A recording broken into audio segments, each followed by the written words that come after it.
Hey you! Today I want to walk you through my May bullet journal setup.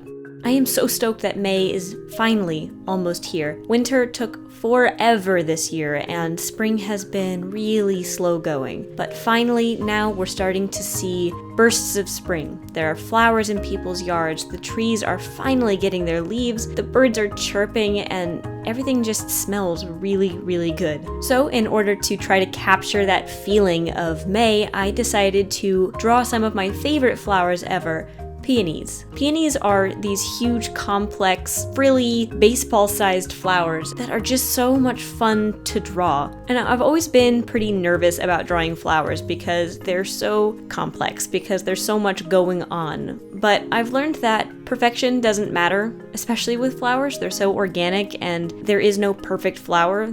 There's no perfect shape. So little mistakes or misshapen flowers or weird petals, they all kind of blend in, especially if you draw a cluster of flowers like I am here. So if you're also nervous about drawing flowers, then I would suggest you try doing a big cluster like this because it really helps make the whole thing look really good, even if you do make mistakes. For those that are curious, I'm using a Faber-Castell Pitt Artist pen with a bullet tip for the lettering, and then I'm using a Tombow Mono drawing pen for the flowers themselves. Both of them work great with watercolor, which is exactly why I use them here. Then I'm using my Sennelier watercolors to add very thin glazes of paint. I went with pink and blue because, I don't know, May just kind of seems like a pink and blue month. I'm going in very lightly, and then if it dries and I think it's still too light, I will just go and add another layer of color to bring it out a little bit more.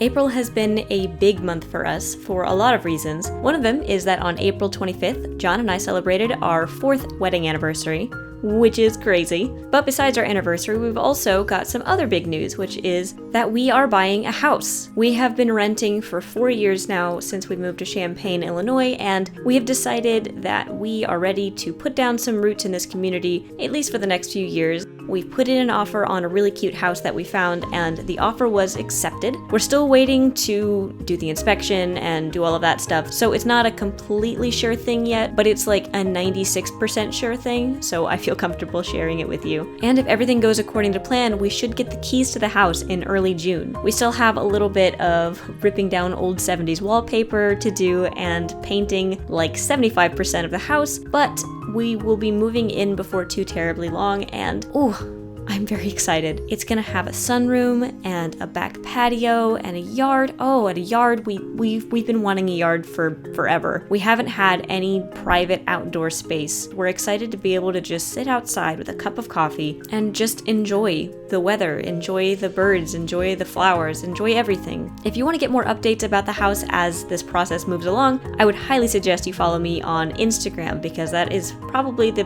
platform that I am the most active on. But Facebook is also a pretty good bet. But yeah, so that all happened in April and we're still kind of reeling about it because it was just so fast. Whenever we found the house we knew we wanted, it just boom, bam, bang, and suddenly we are offering on a house. We've never done this before. This is a huge step for us in our marriage, a huge step for us as adults, a huge step for us in our business because we're gonna work from home, so that was a big factor in finding a house. I'm just over the moon and I cannot wait to get in there, make it our own, and really have a home and not an apartment for the first time ever. Again, on the calendar page, I am using watercolors and building up little bits of color here and there to really bring those flowers out. You might wonder if it is advisable to use watercolors on two sides of the same piece of paper in a non-watercolor journal, but I promise you it actually works out pretty okay in the Letstrom. I'll link down below to a post where I push the limits of watercolor in a Letstrom so you can see just how far you can take it. Then on the trackers and logs spread, I decided not to draw any more flowers or peonies because honestly they take a really long time and I was tired. And you can also tell that I was tired because I, for one, forgot to add the habits to my habit tracker, which I always do.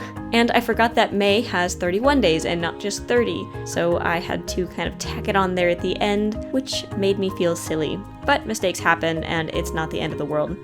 This page looks really bland right now, but once I start filling out my habit tracker, my memories, and my gratitude log, it will liven up quite a lot.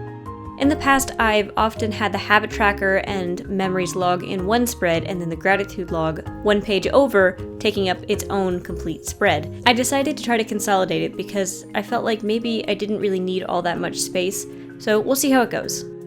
But yeah, I had a really fun time creating my May bullet journal setup, and I'm feeling really good about this upcoming month. I feel like I'm finally starting to get a little bit more stability, I feel like I'm getting in better control of my routines, and I'm really excited to see what this month brings.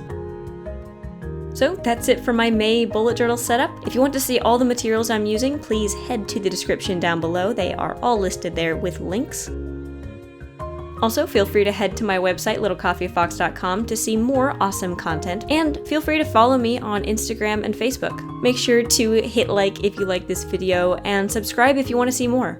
Thank you so much for watching, and I'll catch you later.